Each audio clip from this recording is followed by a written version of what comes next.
لله رب العزة عالما قديرا حيا قيوما سميعا بصيرا والصلاة والسلام على ما أرسله بالحق بشيرا ونذيرا وداعيا إلى الله بإذنه وسراجا منيرا وعلى آله وأصحابه كثيرا كثيرا أما بعد فأعوذ بالله من الشيطان الرجيم بسم الله الرحمن الرحيم قال الله تبارك وتعالى في الكلام المجيد والفرقان الحميد سبحان الذي أسرى بعبده ليلا من المسجد الحرام إلى المسجد الأقصى الذي باركنا حوله لنريه من آياتنا إنه هو السميع البصير صدق الله العظيم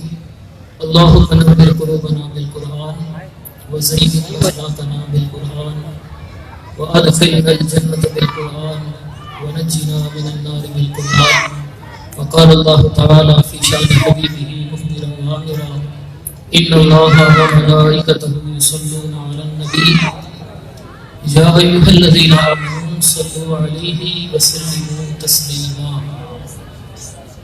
بابا جی بلند درود پاک پڑھیے الصلاۃ والسلام علیک یا رسول اللہ الصلاۃ والسلام علیک یا حبیب اللہ الصلاۃ والسلام علیک یا رحمۃ للعالمین وعلی آلک واصحابک یا سیدی یا خاتم النبیین تمام حمد و ثنا تعریف و توصیف اس رب جل وعلا کے لیے جو ساری کائنات کا خالق بھی ہے اور مالک شش جہاد بھی ہے. بے شمار درود و سلام اس کے پیارے حبیب نبی حضور اکرم نبی مکرم رسول محتشم شہنشاہ امم فخر آدم بنی آدم اللہ کے پیارے امت کے سہارے رب کے محبوب دانائے خشوع منزہ عن الوجوب سیاہ رابطہ سید سجان رازدار ماروحہ صاحب علم نشرہ جناب احمد مجتبی حضرت محمد مصطفیٰ صلی اللہ تعالیٰ علیہ وآلہ وسلم کی ذات بابرکات پر جن کے صدقے رب نے ساری کائنات سجائی. اللہ رب کریم کا لاکھ لاکھ شکر ہے کہ جس نے ہمیں ایک مرتبہ پھر یہ برکتوں اور رحمتوں بھری عظیم رات نصیب فرمائی اور اس کے ساتھ ساتھ ہم سب کو اس رب کریم نے یہ توفیق اور سعادت عطا فرمائی کہ ہم اس کے پاک گھر میں حاضر ہوئے تاکہ اس کے حبیب علیہ السلام کا اس کے پیاروں کا ذکر کر سکیں اور سن سکیں. معراج میرے آپ کے آقا صلی اللہ تعالیٰ علیہ وآلہ وسلم کا دوسرا بڑا معجزہ ہے.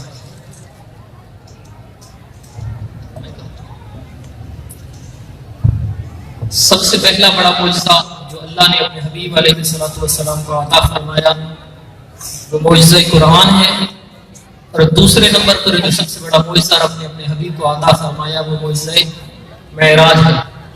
اور معجزے سے متعلق یاد رکھیے کہ معجزہ خلاف عادت خرق عادت اس امر کو اس کام کو اس بات کو کہتے ہیں کہ جو عقل سے سمجھ میں نہ آئے اور جس کی نظیر اور مثال لانا ممکن نہ ہو وہ ہوتی ہے معجزہ. اچھا یہ معجزہ جو ہے اس سے متعلق عادت باری تعالیٰ ہمیشہ سے یہ رہی کہ جس دور میں جس زمانے میں جس شے کا عروج ہوتا ہے رب کریم اپنے نبیوں کو اسی کے مطابق معجزات عطا فرماتا. جیسا کہ حضرت سیدنا موسیٰ علیہ السلام کا دور دیکھیے جادوگری کا دور ہے, جادوگری کے عروج کا دور ہے کہ بڑے بڑے ماہر جادوگر آپ کی قوم میں پائے جاتے تھے. تو رب کریم نے حضرت موسیٰ علیہ السلام کو معجزاتی اور کرشماتی عصا کا معجزہ دیا. اس عصا سے کبھی آپ درختوں کے پتے جھاڑتے, کبھی بکریوں کو ہانکتے, کبھی اس سے ٹیک لگا کر کھڑے ہو جاتے. جب آپ آرام فرماتے تو یہ پہرے دار بن کر پہرا دیتا.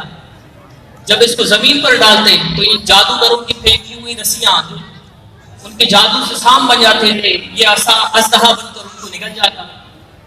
اور سیدنا موسیٰ علیہ السلام جب اس کو دوبارہ ہاتھ میں پکڑتے تو پھر وہی ایسا کا ایسا، نہ اس کے حجم میں کوئی کمی بیشی، نہ اس کے قد میں کوئی کمی بیشی، نہ اس کے وزن میں کوئی کمی بیشی ہو، ویسا ہی ایسا پہلے جیسا۔ اسی طرح حضرت سیدنا صالح علیہ السلام، آپ کی قوم پتھروں کو تراش کر چیزیں بنایا کرتی تھی، تو رب کریم نے حضرت سیدنا صالح علیہ السلام کو معجزہ عطا فرمایا کہ آپ نے پتھر میں سے زندہ اونٹنی نکال لی۔ ٹھیک ہے، جس دور میں جس چیز کا جس شعبے کا عروج ہوگا رب کریم اپنے حبیب کو اس کے مطابق ہی معجزات عطا فرماتا ہے۔ سیدنا داؤد علیہ السلام، آپ کی امت لوہے کی صنعت میں بڑا عبور رکھتی تھی، بڑی مہارت رکھتی تھی، لوہے کی صنعت کے عروج کا دور، تو رب کریم نے آپ کو معجزہ عطا فرمایا کہ آپ جب لوہے کو ہاتھ سے پکڑتے تو وہ موم کی طرح نرم ہو جاتا، آپ جیسا چاہتے جس طرح چاہتے اس کو موڑ دیتے اور جو شکل چاہتے اس کو جو ہے اس میں ڈھال لیتے۔ حضرت سیدنا عیسیٰ علیہ السلام، طب یونانی کے عروج کا دور ہے کہ ان کی قوم میں بڑے بڑے حکیمہ اور اطباء جو ہے ان کی قوم میں پائے جاتے ہیں، ہر مرض کی تشخیص اور اس کا علاج انہوں نے دریافت کر لیا، مگر یہ کہ وہ مادرزاد اندھا جو تھا، مادرزاد نابینا، پیدائشی نابینا، اس کی آنکھیں روشن نہیں کر سکتے تھے، کوڑی کے مرض والے کو ٹھیک نہیں کر سکتے تھے، اور موت کا کوئی علاج نہیں تھا ان کے پاس۔ تو رب کریم نے جناب عیسیٰ علیہ السلام کو معجزہ عطا فرمایا کہ آپ مادرزاد نابینا کی آنکھوں پر دست شفقت رکھتے تو اس کی آنکھیں نور سے روشن ہو جاتی، وہ دیکھنے لگ جاتا، کوڑی کے مرض والے کو شفایاب کر دیتے، پاؤں کی ٹھوکر مارتے تو مردے کو زندہ کر دیتے۔ یہ عیسیٰ علیہ السلام کا معجزہ، ٹھیک ہے۔ تو جس زمانے میں جس شے کا عروج تھا رب کریم نے اپنے نبیوں کو، اپنے رسولوں کے اس کے مطابق معجزات عطا فرمائے۔ اب جب حضور علیہ السلام کی باری آئی، حضور کی بعثت کا وقت آیا، تو وہ وقت عرب میں بیان اور کلام کے عروج کا دور تھا، تو رب کریم نے اپنے حبیب علیہ السلام کو معجزہ قرآن عطا فرمایا، اور اس کے متعلق امام سیوطی الاتقان فی علوم القرآن، جو کتاب کا نام ہے، اس میں فرماتے ہیں کہ اگر قرآن کی مثل لانا ممکن ہوتا تو پھر بدر اور احد کی لڑائیاں نہ ہوتی، ٹھیک ہے۔ تو رب کریم نے اپنے حبیب علیہ السلام کو معجزہ قرآن عطا فرمایا۔ اب حضور علیہ السلام کا جو زمانہ ہے یہ بڑا طویل ہے، اب یہ قیامت تک سارا زمانہ ہی حضور کا ہے، تو ہر دور میں، ہر زمانے میں، ہر وقت میں مختلف چیزوں کا عروج آنا تھا، مختلف چیزوں نے ترقی کرنی تھی، ہر دور کے اندر، ہر وقت کے اندر مختلف شے کا اور مختلف شعبے کا عروج آنا تھا، تو رب کریم نے اس کی مناسبت سے اپنے محبوب کو معجزات عطا فرمائے، اور حضور کے معجزات کو حصر نہیں ہے، حضور کے کوئی شمار نہیں ہے، حضور کے معجزات کی کوئی قید نہیں ہے، حضور کی ذات ساری کی ساری سراپا معجزہ ہے۔ یہ اگر چلتے ہیں تو معجزہ ہے، یہ ٹہل جاتے ہیں تو معجزہ ہے، میرے مصطفیٰ کریم کا کلام فرمانا معجزہ ہے، میرے مصطفیٰ کریم کا خاموش ہو جانا معجزہ ہے، ان کی صبح و شام معجزہ ہے، ان کی دن اور رات معجزہ ہے، میرے مصطفیٰ کریم کی سیرت کا ہر ہر پہلو، ان کے اخلاق کی ہر ہر گھڑی، ان کی حیات مبارکہ کا ہر ہر لمحہ معجزہ ہے، کیونکہ میرے آپ کے آقا کی ذات گرامی سراپا معجزہ ہے۔ تو مختلف وقتوں میں، مختلف دوروں میں مختلف چیزوں کا عروج آ رہا تھا۔ آپ کو یاد ہوگا کہ آج سے چند سال پہلے تک لوگ کہتے تھے، ذرا میں آسان کر دوں آپ کے لیے، لوگ کہتے تھے، آج بھی بعض لوگ کہتے ہیں کہ پتہ نہیں ہے کہ جی کمان سے نکلا ہوا تیر واپس نہیں آتا، ایسا ہے نا، کمان سے نکلا ہوا تیر واپس نہیں آتا۔ اب جس کو پتہ نہیں ہے نا، اس کی معلومات میں اضافے کے لیے بتا رہا، آپ کے ملک کے پاس یہ ٹیکنالوجی موجود ہے، یہ سسٹم موجود ہے، آپ کے پاس کوبرا نام کا جو جنگی ہیلی کاپٹر ہے نا، اس میں یہ سسٹم ہے کہ اگر آپ نے اپنے ہدف کو، اپنے ٹارگٹ کو نشانہ باندھ کر میزائل چھوڑ دیا، ٹھیک ہے، کمان سے نکلا تیر واپس نہیں آتا تھا، اب یہ بات پرانی ہے، آپ نے نشانہ باندھ کر میزائل چھوڑ دیا، اب ارادہ بدل گیا تو اس کو راستے میں تباہ کیا جا سکتا ہے، راستے میں روکا جا سکتا ہے۔ صرف اتنا ہی نہیں بلکہ اس کے ساتھ ساتھ یہ کہ اگر ارادہ بدل جائے، اس کا ٹارگٹ تبدیل کرنا ہو تو میزائل نکل چکا، میزائل فائر ہو چکا، اس کے بعد اس کی سمت بھی بدلی جا سکتی ہے، ٹھیک ہے۔ تو آپ مختلف ادوار کے، مختلف وقتوں کے کسی بھی شے کا عروج دیکھ لیں اور پھر حضور علیہ السلام کی معجزات کی فہرست دیکھ لیں، تو آپ کو اس دور کے اس وقت کے عروج کے غرور توڑتا ہوا میرے آقا کریم کا کوئی نہ کوئی معجزہ ضرور نظر آئے گا. ٹھیک ہے, اب یہ سسٹم آپ کے ملک کے پاس موجود ہے. اس کے علاوہ بھی اب تو میزائل بھی ہمارے ملک کے پاس ٹیکنالوجی ہے الحمدللہ. اللہ نے ہم پر کرم فرمایا ہے اپنے حبیب کے صدقے کہ ہم اگر میزائل چھوڑ دیں تو اس کو راستے میں روک بھی سکتے ہیں. گوبرا ہیلی کاپٹر کی بھی علامات, یہ بھی بات پرانی ہو گئی. اب ایٹمی میزائل بھی چھوڑ کر اس کو راستے میں روک بھی سکتے ہیں اور اس کا رخ موڑ بھی سکتے ہیں. ٹھیک ہے, اب آئیے میرے آقا کریم صلی اللہ علیہ وسلم کا معجزہ سنیے. حضرت سیدنا عبداللہ ابن عباس رضی اللہ تعالیٰ عنہ فرماتے ہیں کہ ایک مرتبہ حضور علیہ السلام صحابہ کرام کی مجلس میں جلوہ افروز ہے. ایک بدو, ایک دیہاتی مصطفیٰ کریم کی بارگاہ میں حاضر ہوتا ہے اور وہ عرض کرتا ہے کہ میں آپ کو اللہ کا نبی مان لوں گا, آپ کو رسول تسلیم کر لوں گا, آپ کا کلمہ پڑھ لوں گا, آپ پر ایمان لے آؤں گا, لیکن میری ایک شرط ہے. وہ شرط کیا ہے؟ حضرت عبداللہ ابن عباس فرماتے ہیں کہ بدو وہ دیہاتی کہنے لگا میری شرط یہ ہے کہ درخت پر لگا یہ پھل, کھجوروں کے درخت پر لگا یہ کھجور, پکی ہوئی کھجوروں کا پھل, یہ جو خوشہ درخت کی شاخ کے ساتھ لگا ہوا ہے, اگر یہ آپ کے پاس آ جائے, آپ اس کو حکم دیں یہ آپ کے پاس آ جائے اور آپ کی نبوت اور رسالت کی گواہی دے دے تو میں کلمہ پڑھ لوں گا. تو میرے آپ کے آقا صلی اللہ علیہ وسلم نے ارشاد فرمایا کہ اگر یہ میری نبوت کی گواہی دے دیں تو پھر اگر ایسا ہو جائے کہ تم کہہ رہے ہو, تو وہ بدو و دیہاتی کہنے لگا پھر تو انکار کی کوئی وجہ ہی نہیں ہے. تو میرے آپ کے آقا صلی اللہ علیہ وسلم نے ان کھجوروں کے خوشے جو درخت کی شاخ سے لگا ہوا ہے اس کو حکم دیا کہ آ جا. وہ میرے آقا کریم کی بارگاہ میں حاضر ہو گیا, اس نے میرے آقا کی نبوت اور رسالت کی گواہی دے دی. وہ بدو نے کلمہ پڑھ لیا, مشرک اسلام ہو گیا. اب ذرا غور کیجیے حضور علیہ السلام یہ معجزے سے توڑی گئی کھجوریں اسی نو مسلم کو دے دیتے کہ تو کھا لے, اپنے گھر والوں کو, اپنے اعزاء اقربا کو کھلا دے کہ تمہارے لیے یہ شرف ہوگا. ان کے لیے سعادت کی بات ہوتی, فخر کی بات ہوتی کہ معجزے سے توڑی ہوئی کھجوری یہ کہہ سکتا تھا اپنے رشتہ داروں کو, اپنے اعزاء کو, اپنے اقربا کو کہ یہ معجزے سے توڑی ہوئی کھجوریں ہیں جو کہ میرے مطالبے پر توڑی گئی ہیں. تو یہ ان کے لیے اعزاز ہوتا, فخر کی بات ہوتی. یا پھر یہ کہ حضور علیہ السلام اس وقت مجلس میں جو صحابہ موجود تھے ان میں تقسیم فرما دیتے, ان سب کے لیے اعزاز اور فخر ہو جاتا کہ معجزے سے توڑی ہوئی کھجوریں ہم نے کھائی ہیں. سب کے لیے فخر ہو جاتا نا. لیکن وہ رب جانتا تھا کہ ایک وقت ایسا آئے گا کہ تیروں کے رخ موڑے جائیں گے, میزائلوں کے رخ موڑے جائیں گے. تو پھر میرے آقا کریم صلی اللہ علیہ وسلم نے کھجوروں کی اس خوشے کو حکم ارشاد فرمایا کہ تمہیں جس کام کے لیے بلایا تھا وہ پورا ہو گیا. جس کام کے لیے بلایا تھا وہ پورا ہو گیا. اب واپس جا کر اپنی اسی شاخ سے لگ جاؤ جہاں پہلے لگے ہوئے. کھجوروں کا خوشہ, پکی ہوئی کھجوروں کا خوشہ اسی طرح جا کر درخت کی اسی شاخ سے پہلے کی طرح واپس جڑ گیا. اب سائنس نے ترقی کرنی تھی, وہ وقت بھی آنا تھا کہ لوگوں نے چاند پر قدم رکھنا تھا, مریخ کے لیے سفر کی تیاریاں کرنی تھی, سائنس نے ترقی کرنی تھی. اور پھر سائنس نے اور سائنس کے ماننے والوں نے یہ کہنا تھا کہ ہم نے بڑی ترقی کر لی, ہم نے بڑا عروج جو ہے نا حاصل کر لیا, ہم اتنی بلندی تک چلے گئے. تو رب کریم نے اپنے محبوب کو پھر معجزہ معراج عطا فرمایا کہ سائنس کی ترقی کا بھی غرور توڑا جائے. رب نے اپنے حبیب کو معجزہ معراج عطا فرمایا. اچھا یہ تو معجزہ معراج ہے, اس سے متعلق بالعموم 3 طرح کے لوگ جو ہیں وہ پائے جاتے ہیں. 3 طرح کے نظریات اس معجزہ معراج سے متعلق جو ہے وہ لوگوں میں پائے جاتے ہیں. پہلا طبقہ وہ ہے مشرکین, کفار, دشمنان اسلام کا, جو کہتے ہیں یہ معجزہ, یہ سفر ہوا ہی نہیں, صرف افسانہ ہے, بس کہنے کی بات ہے, ہوا کچھ نہیں, حقیقت سے اس کا کوئی تعلق نہیں ہے. دوسرا طبقہ منافقین کا, جو بظاہر کلمہ پڑھنے والے تھے لیکن منافقین تھے. دوسرا درجہ ان کا, وہ کہتے ہیں آج بھی آپ کو ایسے لوگ کہتے نظر آئیں گے. اپنے ارد گرد اگر تھوڑا سا غور کریں, تلاش کریں, تو آپ کو ایسے لوگ آج بھی کچھ مل جائیں گے تلاش کرنے سے, جن کا کہنا یہ تھا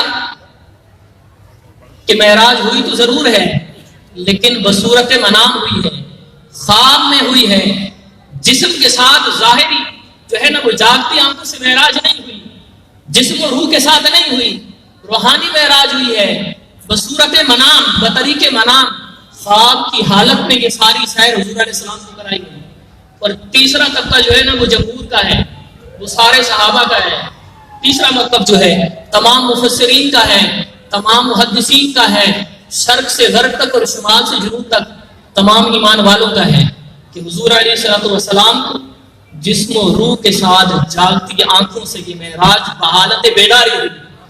آقا نے اپنے سر کی آنکھوں سے اپنے رب کا دیدار کیا. ٹھیک ہے.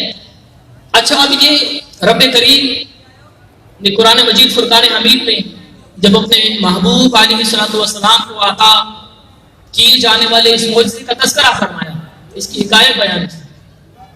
سورہ بنی اسرائیل کی آیت، سورہ اسرا کی آیت معراج میں جس کو کہتے ہیں سبحان الذی اسرا بعبدہ لیلا، پاک ہے وہ ذات جس نے سیر کرائی اپنے بندے کو. ٹھیک ہے. ذرا غور کریں، رب فرما رہا ہے کہ ہم نے سیر کرائی اپنے بندے کو. اور ہم جب گفتگو کرتے ہیں تو کیا کہتے ہیں؟ سفر معراج. سفر معراج ہے نا، اس رات معراج کا سفر کرایا گیا. تو یاد رکھیے کہ لغوی طور پر، بنیادی طور پر سفر اور سیر میں فرق ہے. ہم تو سیر کہتے ہیں اپنی گفتگو میں، لیکن رب کریم اس کو سفر نہیں فرماتا، رب کریم اس کو سیر فرماتا ہے کہ ہم نے اپنے بندہ خاص کو سیر کرائی ہے. سیر اور سفر میں فرق کیا ہے؟ ذرا آپ کے لیے اور آسان کر دوں. سفر جو ہے نا بڑی تیزی سے کیا جاتا ہے. اگر میں اپنے گھر سے چلوں کہ جی میں نے فلاں جگہ جانا ہے، تو میرا مقصود کیا ہے کہ میں نے فلاں جگہ اپنی منزل پر پہنچنا ہے، تو سفر تیزی سے کیا جاتا ہے. اور اگر میں اپنے گھر سے نکلوں کہ جی میں نے ذرا یہاں سے لے کے یہ اللہ والی چرنگی فیضون تک میں نے سیر کرنی ہے، ٹھیک ہے، تو سیر آہستہ آہستہ ہوتی ہے. اور بھی آسان کر دوں، آپ میں سے ساحل سمندر کس کس نے دیکھا ہے؟ کلفٹن گئے ہیں کبھی؟ سی ویو گئے ہیں کبھی؟ نہیں گئے ہیں؟ چلے سی ویو کا ایک چھوٹا حصہ 1 کلومیٹر کا حصہ آپ لے لیں. 1 کلومیٹر ساحل سمندر کا وہ حصہ، اگر وہاں ہم لوگ سیر کرنے جاتے ہیں تو ہم وہاں کتنی دیر لگاتے ہیں؟ 1 گھنٹہ، 2 گھنٹے، 4 گھنٹے، کئی گھنٹے. تھوڑے سے حصے پر، اس پہ سارے ساحل سمندر پہ نہیں، اس کے تھوڑے سے ٹکڑے پر کئی گھنٹے لگ جاتے ہیں سیر کرتے ہیں. اور دوسری طرف آ جائیں، سفر کیا ہے؟ اچھا بڑوں کی بات نہیں کرتا، میں بات کرتا ہوں چھوٹوں کی، کیونکہ ہمارے علاقے میں بھی، چلے باقی سب کو چھوڑے، ہمارے علاقے میں بھی پتہ نہیں آج کل لوگوں کو کیا ہو گیا. یہ تو ہمارا محلہ ہے چھوٹا سا، جن کے ماں باپ کے پاس بہت پیسے ہیں نا، یا پھر میں کہوں کہ جن کے بچے ان کی بات نہیں مانتے ہیں. اب اس کے علاوہ کوئی تیسری بات میرے پاس ہے نہیں کہنے، جو اپنے کم عمر بچوں کو دے دیتے ہیں نا آج کل گاڑی اور موٹر سائیکل چلانے کے لیے، بیٹا لے جا خود مصیبت میں پڑ جا یا کسی دوسرے کو مصیبت میں ڈال دے. ٹھیک ہے، اب وہ بچہ گاڑی یا موٹر سائیکل چلا رہا ہے. اب بچہ بھی جو ہے نا بڑے کی بات نہیں کر رہا، یہ گاڑی اور موٹر سائیکل جو چلا رہا ہے کم از کم 60 کلومیٹر فی گھنٹہ کی رفتار سے چلا رہا ہے. ٹھیک ہے، 60 کلومیٹر فی گھنٹہ. تو 1 کلومیٹر میں کتنے منٹ لگے؟ 1 منٹ فی کلومیٹر. یہی تناسب ہوگا. سفر کرنے میں بچہ جو بھی تجربہ کار نہیں ہے ڈرائیونگ میں، وہ بھی اگر سفر کرتا ہے نا، گاڑی موٹر سائیکل چلاتا ہے، تو 1 کلومیٹر سفر کرنے میں 1 منٹ لگتا ہے. اور 1 کلومیٹر سے بھی کم حصہ ساحل سمندر کا سیر کرنے میں ہمیں 4 6 گھنٹے لگ جاتے ہیں. ٹھیک ہے، تو سفر تیزی سے کیا جاتا ہے، سیر تیزی سے نہیں کی جاتی، سیر آہستہ آہستہ ٹھہر کر کی جاتی ہے. تو رب کریم نے اپنے محبوب کے سفر کو سفر نہیں کہا، بلکہ فرمایا ہم نے سیر کرائی ہے اپنے بندے کو. اب لوگ پوچھتے ہیں، لوگ آج سوال کر رہے ہیں، اعتراض کرتے ہیں کہ جب امتی مشکل میں اپنے نبی کو پکارتا ہے تو یہ نبی اتنی جلدی امت خزرہ سے کیسے آ جاتے؟ ارے نادان سمجھ تو صحیح، رب کریم نے اپنے محبوب کے سفر معراج کو سفر نہیں فرمایا بلکہ سیر فرمایا.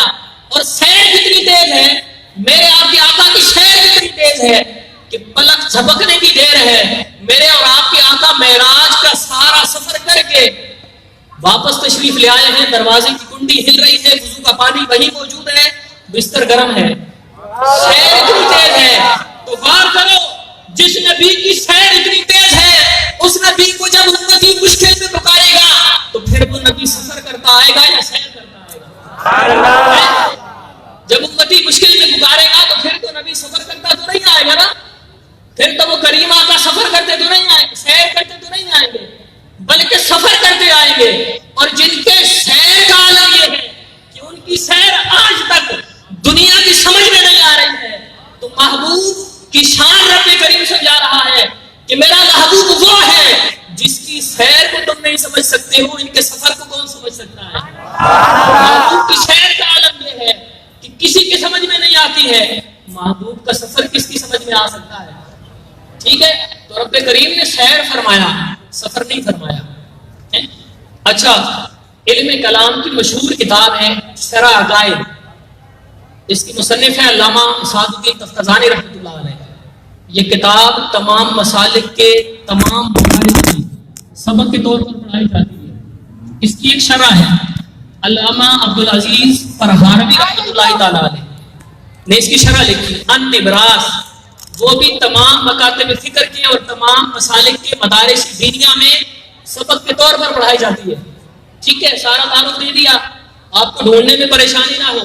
صاحب نبراس لکھتے ہیں کہ حضرت خواجہ ابو الحسن رفاعی رحمۃ اللہ تعالی علیہ آپ فرماتے ہیں کہ میں نے ایک مرتبہ آنکھیں بند کی، میں نے آنکھیں بند کی، خواجہ ابو الحسن رفاعی رحمۃ اللہ علیہ فرما رہے ہیں میں نے آنکھیں بند کی اور میں نے روحانی طور پر پرواز شروع کی، روحانی طور پر پرواز شروع کی آنکھیں بند کر کے، تو میری روح پرواز کرتی گئی حتیٰ کہ پہلا آسمان آیا، میری روح آگے نکل گئی، دوسرا آسمان، پھر تیسرا آسمان، پھر چوتھا، پھر پانچواں، پھر چھٹا، پھر ساتواں آسمان آ گیا، میری روح آگے پرواز کرتی چلی گئی، پھر رب کے حجابات آ گئے، پہلا، دوسرا، پانچواں، 10واں، 50، 100، 500، 1000، 50,000، لاکھ، 7 لاکھ حجابات کراس کر گئی۔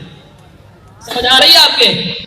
خواجہ ابو الحسن رفاعی رحمۃ اللہ علیہ فرما رہے ہیں آنکھیں بند کر کے میں نے پرواز شروع کی، 7 لاکھ حجابات سے گزر گیا تو مجھے آواز سنائی، میں نے غیبی آواز سنی، مجھے کہا گیا ابو الحسن کہاں آتے ہو، کیا ارادہ ہے؟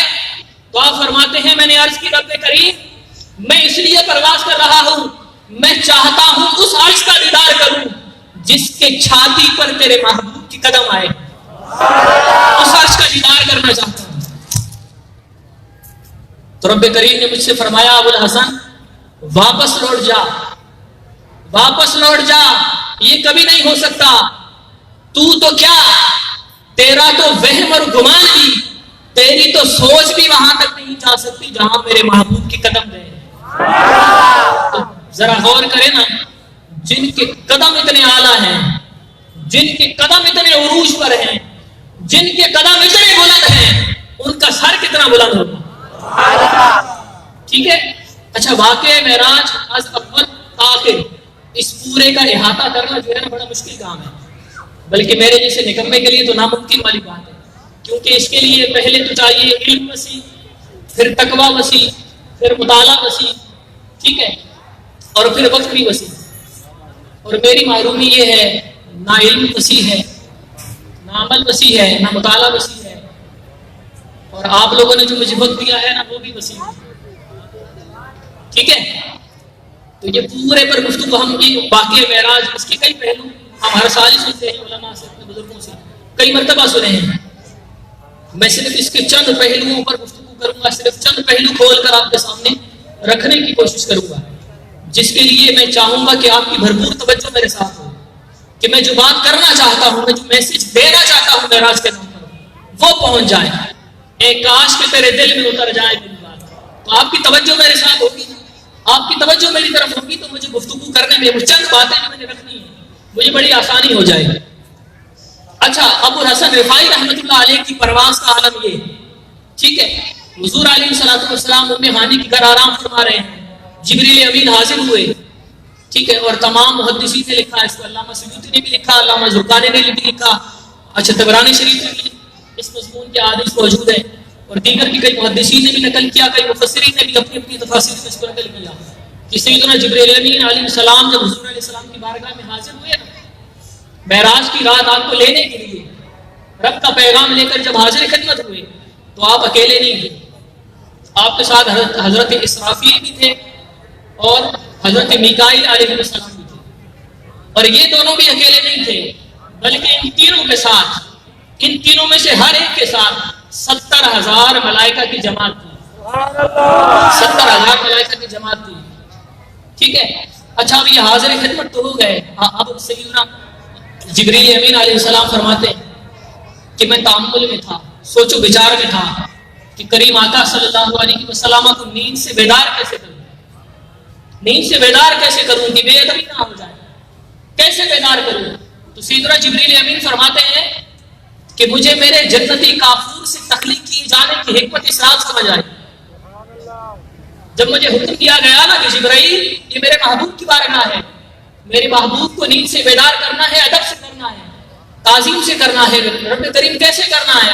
تو جبریل امین فرماتے ہیں، ایک روایت میں یہ ہے کہ جبریل امین فرماتے ہیں کہ میں نے اپنے رخسار حضور علیہ الصلوۃ والسلام کی قدمائے مبارکہ کی تلوے ہیں نا، میں نے ان سے مس کیے، اور میرے وہ جسم کا جو جنتی کافور سے مجھے بنایا گیا ہے وہ کافور ٹھنڈا ہوتا ہے، تو اس کی ٹھنڈک سے حضور علیہ السلام جو ہے نیند سے بیدار ہو گئے۔ اور دوسری روایت پتہ کیا ہے؟ دوسری روایت یہ ہے، جبریل امین فرماتے ہیں کہ میں نے اپنے لبھائے مبارکہ سے، میں نے اپنے لبوں سے، جبریل امین کے لبھائے مبارکہ، تو جبریل امین فرماتے ہیں میں نے اپنے لبوں سے حضور علیہ السلام کے قدم مبارک کا جو تلوہ ہے اس پر بوسہ دیا، ٹھیک ہے۔ نوریوں کا سردار ہے، لوگ آج بتاتے ہیں نا استاد استاد استاد، استاد نہیں ہے، جبریل امین نے یہ عمل کر کے بتا دیا امت کو کہ یاد رکھو میں مصطفیٰ کریم کا استاد نہیں ہو سکتا، میں تو اس دربار کا ادنا سا خادم ہوں، ٹھیک ہے۔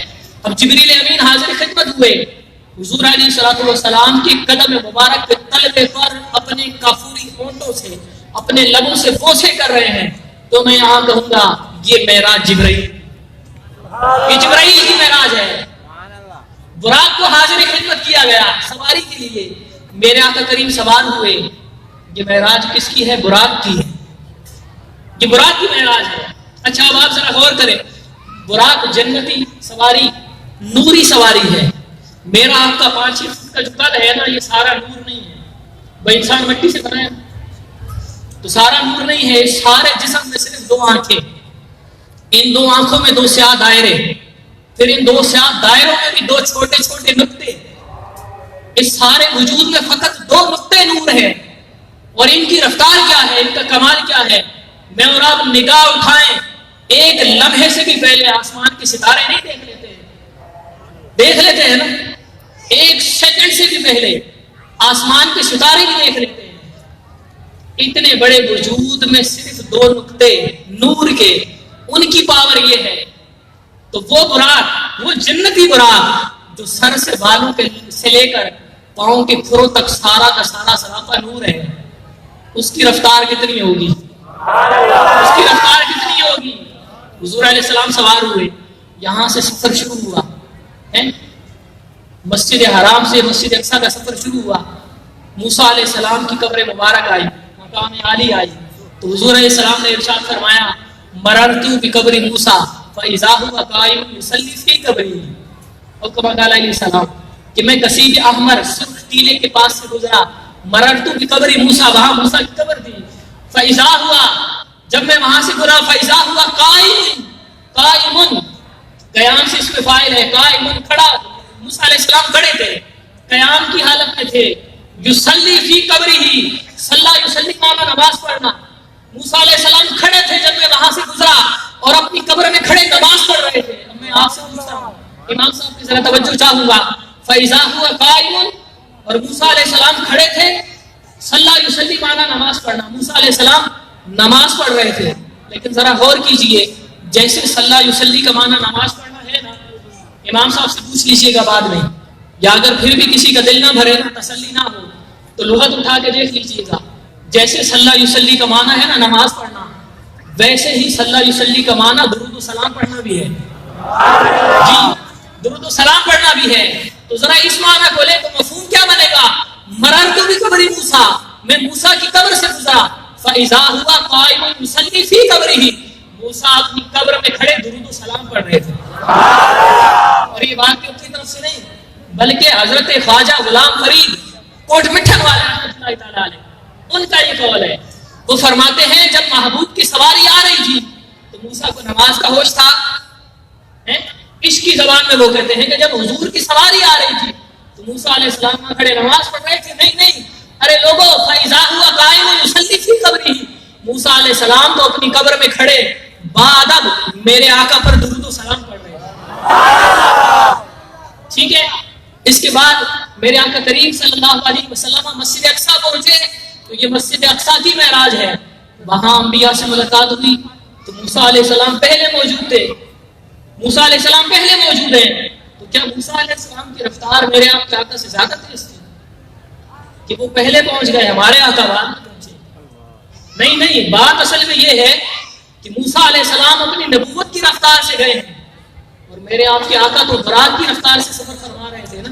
براق کی رفتار سے جا رہے تھے. ابھی تو میرے آپ کے آقا کی رفتار شروع نہیں ہوئی, ابھی تو براق کی رفتار ہے. اچھا وہاں انبیاء سے ملاقات ہوئی تو یہ معراج انبیاء کی ہے.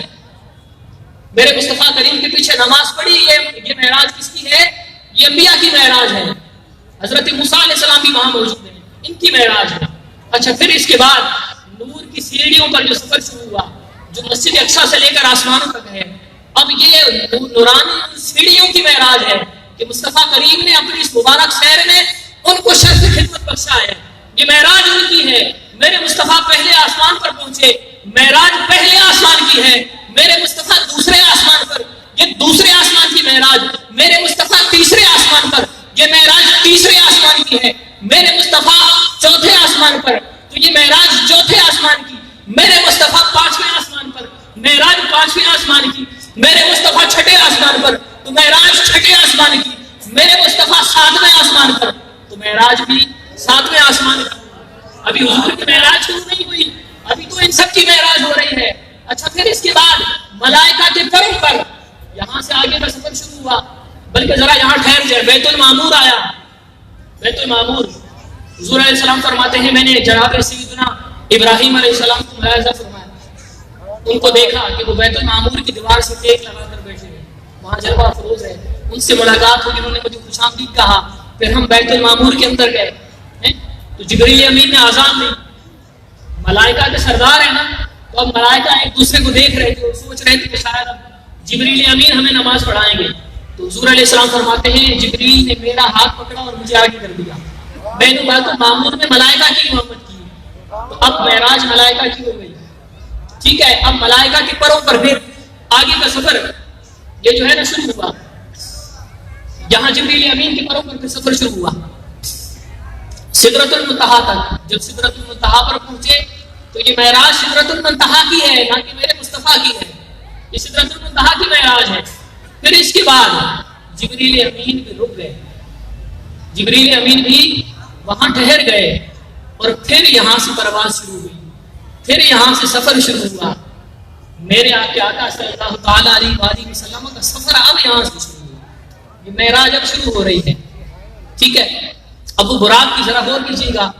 براق کی رفتار کیا تھی؟ پیارے آقا کریم صلی اللہ علیہ وسلم نے فرمایا جنتی براق میرے سفر کے لیے حاضر کیا گیا, جس کا کمال یہ ہے کہ جہاں اس کی نگاہ پڑتی ہے وہاں اس کا قدم پڑتا ہے. ٹھیک ہے. جہاں اس کی نگاہ پڑتی ہے وہاں اس کا قدم پڑتا ہے. حد نگاہ پر اس کا قدم پڑ رہا ہے. جنتی براق. اس کے بعد نورانی سیڑھیاں, ان کی رفتار براق سے زیادہ. پھر اس کے بعد ملائکہ کے پروں پر جو پہلے سے ساتویں آسمان تک سفر کیا, وہ براق اور وہ نورانی سیڑھیوں سے بھی زیادہ سری رفتار, زیادہ تیز رفتار. اس کے بعد جبریل امین کے پروں پر سدرۃ المنتہا تک, تو جبریل امین کی پرواز ان سے بھی زیادہ تیز رفتار. اور سدرۃ المنتہا پہ جب جبریل امین رک گئے, یا رسول اللہ ایک اور بھی اگر آگے بڑھا تو رب کے نور سے میرے پر جل جائیں گے, میں یہاں سے آگے نہیں جا سکتا. تو حضور علیہ السلام فرماتے ہیں کہ حضور علیہ السلام ارشاد فرماتے ہیں کہ میرے رب نے فرمایا ادنو منی یا احمد, محبوب آگے بڑھیے, محبوب آگے بڑھیے. ادنو منی یا احمد, محبوب آگے قدم بڑھائیے, قریب آ جائیے. تو میرے مصطفیٰ کریم فرماتے ہیں میں نے ایک قدم اٹھایا, ایک قدم بڑھایا. اب ذرا غور کیجیے گا میرے مصطفیٰ کریم کا کمال کیا ہے. میرے مصطفیٰ کریم کی سرعت رفتار کتنی ہے، کتنی تیز رفتار ہے، ذرا توجہ رکھیے گا۔ تو حضور علیہ السلام فرماتے ہیں میرے رب نے مجھ سے فرمایا ادنو منی یا احمد، محبوب ٹھہریے نا، آگے بڑھیے، قریب ہو جائیے۔ میرے سرکار فرماتے ہیں میں نے ایک قدم آگے بڑھایا ایک قدم، فاصلہ پتہ کتنا طے ہوا؟ وہ براق کا سفر، نورانی سیڑھیوں کا سفر، ٹھیک ہے، پھر اس کے بعد ساتوں آسمانوں کا سفر، ملائکہ کے پروں پر، پھر جبریل امین کے پر پہ، ساتویں آسمان سے سدرۃ المنتہا تک کا سفر۔ میرے مصطفیٰ کریم فرماتے ہیں بڑھایا ایک قدم، لیکن وہ براق یہاں سے چلا تھا مسجد حرام سے، بیت اللہ شریف سے، خانہ کعبہ سے، وہاں سے چلا تھا نا، تو وہاں سے لے کر سدرۃ المنتہا تک جتنا سفر طے ہوا تھا، میرے مصطفیٰ کریم فرماتے ہیں میں نے ایک قدم بڑھایا، اس مقدار کے برابر سارا فاصلہ طے ہو گیا۔ نعرہ تکبیر، نعرہ رسالت، نعرہ حیدری، نعرہ غوثیہ۔ حضور علیہ السلام فرماتے ہیں میرے رب نے پھر فرمایا ادعو منی یا احمد، محبوب اور آگے بڑھیے اور قریب ہو جائیے۔ میرے مصطفیٰ کریم فرماتے ہیں میں نے دوسرا قدم بڑھایا، اب فاصلہ کتنا طے ہوا؟ مسجد حرام سے لے کر سدرۃ المنتہا تک، اور پہلے قدم میں جتنا فاصلہ طے ہوا تھا ان سب کو جمع کر دیجئے، دوسرے قدم میں اتنا فاصلہ پھر طے ہو گیا۔ پھر فرماتے ہیں میرے رب نے فرمایا ادعو منی یا احمد، محبوب فرماتے ہیں میں نے پھر قدم بڑھایا، اور اسی طرح میرا رب فرماتا رہا ادعو منی یا احمد، اور میں ایک ایک قدم بڑھاتا گیا، اور ہر قدم میں بیت اللہ سے لے کر کعبۃ اللہ سے لے کر مسجد حرام سے لے کر پچھلا جتنا فاصلہ طے ہو چکا تھا پچھلے قدم میں، اس سمیت ہر قدم میں اتنا فاصلہ آگے اور طے ہوتا چلا گیا۔ اور میرے سرکار فرماتے ہیں کہ مجھے 70,000 مرتبہ میرے رب نے اس طرح پکارا، ادعو منی یا احمد، ادعو منی یا احمد، 70,000 مرتبہ یہ آواز دی گئی، اور میں نے 70,000 قدم بڑھائے۔ ذرا غور کرو نا کتنا فاصلہ طے ہوا، کیلکولیٹ کرو نا، میرے محبوب کی ذات پر اعتراض کرنے والے، سوال کرنے والے، ذرا غور کرو نا، ذرا سوچو نا، کیلکولیٹ کرو، ذرا حساب کتاب کرو۔ یہ محبوب کی وہ سیر ہے جو کسی کے سمجھ میں نہیں آ رہی، محبوب کا سفر کیسے سمجھ آئے گا؟ ٹھیک ہے، تو پچھلی بات بھولنی نہیں ہے، پچھلا سبق بھولنا نہیں ہے۔ محبوب کی سیر کسی کی سمجھ میں نہیں آئی تو سفر تو کسی کی سمجھ میں آ ہی نہیں سکتا۔ ادعو منی یا احمد، میرے کریم آقا فرماتے ہیں میرے رب نے 70,000 مرتبہ مجھے اس طرح پکارا، محبوب قریب ہو جائیے، آگے بڑھیے، آگے بڑھیے، 70,000 قدم اٹھائیے، کہاں تک پہنچے؟ پھر سورہ نجم میں آگے رب کریم نے ارشاد فرمایا ثم دنا فتدلی فکان قاب قوسین او ادنی واوحی الی عبدہ ما اوحی۔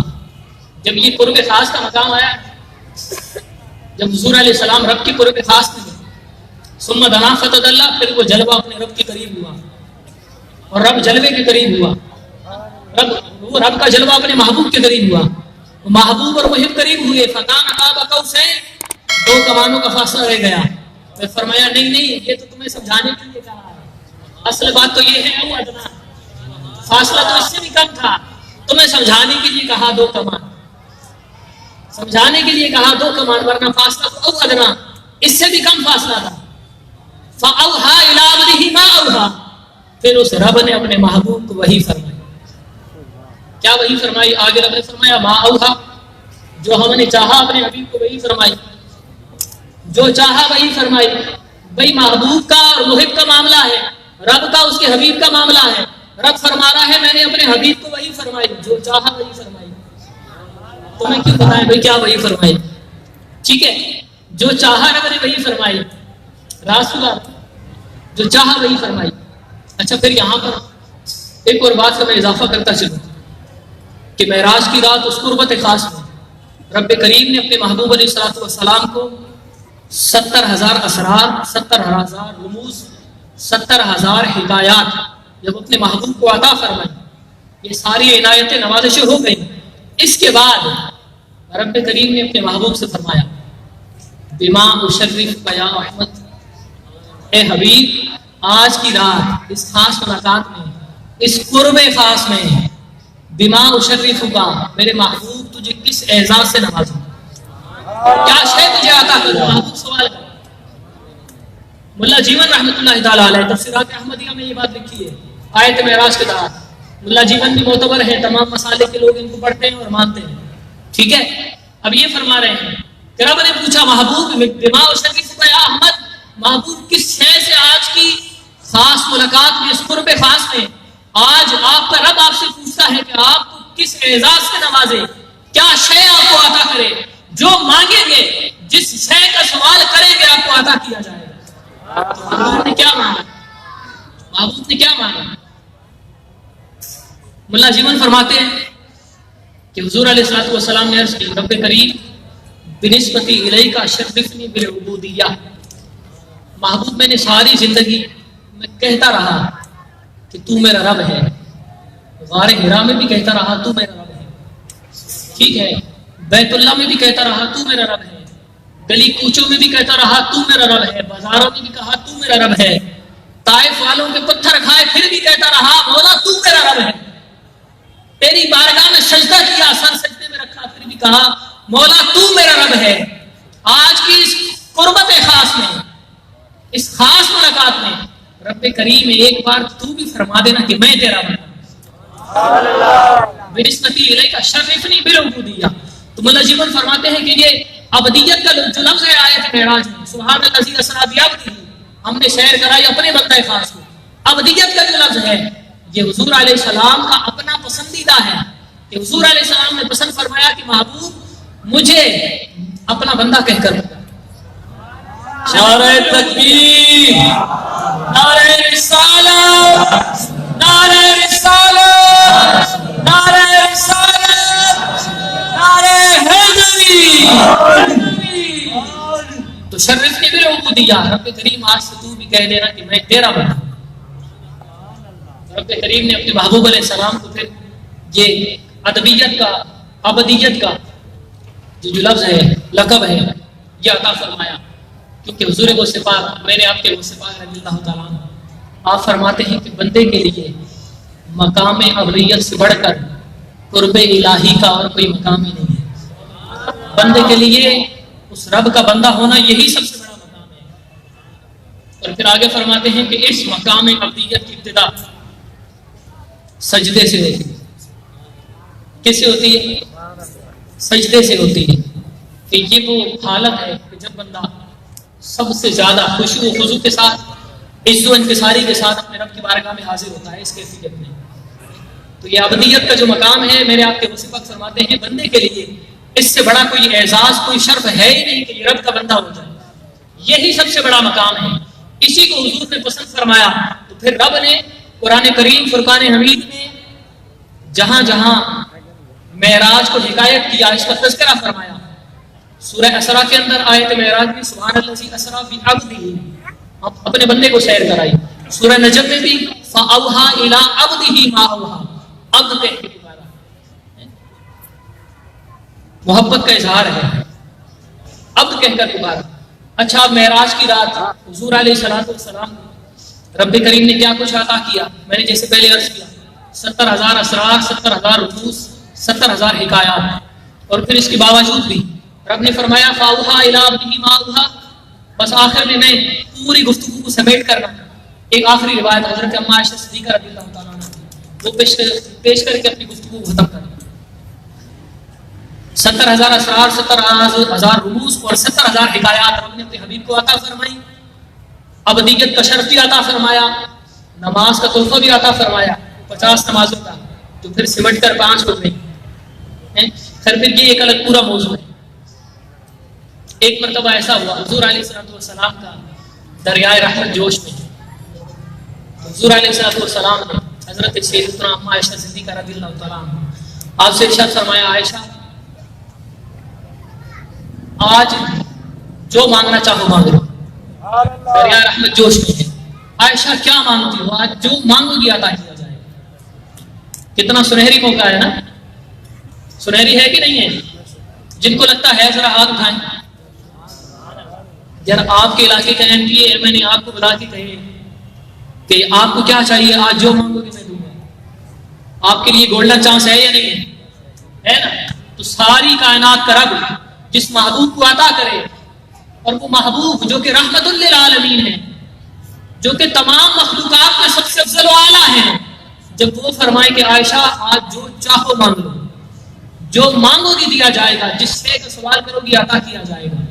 حضرت اما عائشہ صدیقہ رضی اللہ تعالیٰ عنہ مومنین کی کی ماں ہے نا تو حکمت ہے نا, حکمت و دانائی سے بھری ہوئی ہے, دانش مندی سے بھری ہوئی ہے. فرماتی ہیں, عرض کرتی ہیں یا رسول اللہ صلی اللہ علیہ وسلم یہ موقع بڑا قیمتی آج میرے ہاتھ آیا ہے, میں اس کو ضائع نہیں کرنا چاہتی, پورا فائدہ لینا چاہتی ہوں, لہٰذا مجھے اجازت دی جائے کہ میں یہ مانگنے سے پہلے اپنے والد سیدنا صدیق اکبر سے ذرا مشورہ کر لوں کہ کیا مانگنا ہے. سبحان اللہ. تو حضور علیہ السلام کا دریائے رحمت جوش فرمایا جاؤ اجازت, میرے یار سے بھی مشورہ کر لو کیا مانگنا ہے. سیدہ اما عائشہ صدیقہ فرماتی ہے میں وہاں سے چلی اپنے والد کے گھر پہنچی, میرے والد نے پوچھا بیٹا کیسے آئی, میں نے سارا ماجرا عرض کیا کہ میرے کریم آقا نے فرمایا عائشہ جو مانگنا چاہو مانگو, جو مانگو بھی دیا جائے گا. تو موقع بڑا قیمتی تھا, میں نے غنیمت جانا کہ آپ سے مشورہ کر لوں, موقع بڑا قیمتی ہے, ضائع نہ ہو جائے, فائدہ پورا لے لوں, پھر یہ موقع ہاتھ آئے نہ آئے, فائدہ پورا لینا چاہیے نا, موقع ضائع نہیں کرنا ہے. تو حضور علیہ السلام سے اجازت طلب کی, آپ سے مشورے کی, حضور نے یہ بھی اجازت عطا فرمائی, آپ ارشاد فرمائیں کہ کیا مانگنا چاہیے.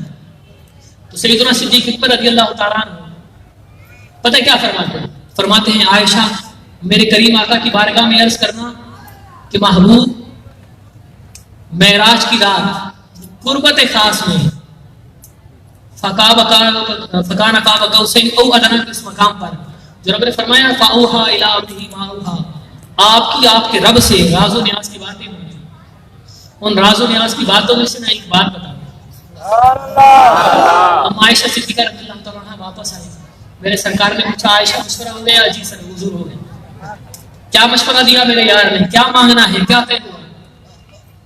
تو ام عائشہ صدیقہ فرماتی ہیں کہ یا رسول اللہ میرے والد نے مشورہ دیا کہ آپ سے پوچھوں معراج کی رات میں قربت خاص میں آپ کے رب کے ساتھ راز و نیاز کی جو باتیں ہوئی تھی ان میں سے ایک بات بتا دیں.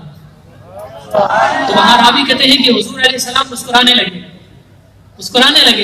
کیوں مسکرانے لگے بھائی؟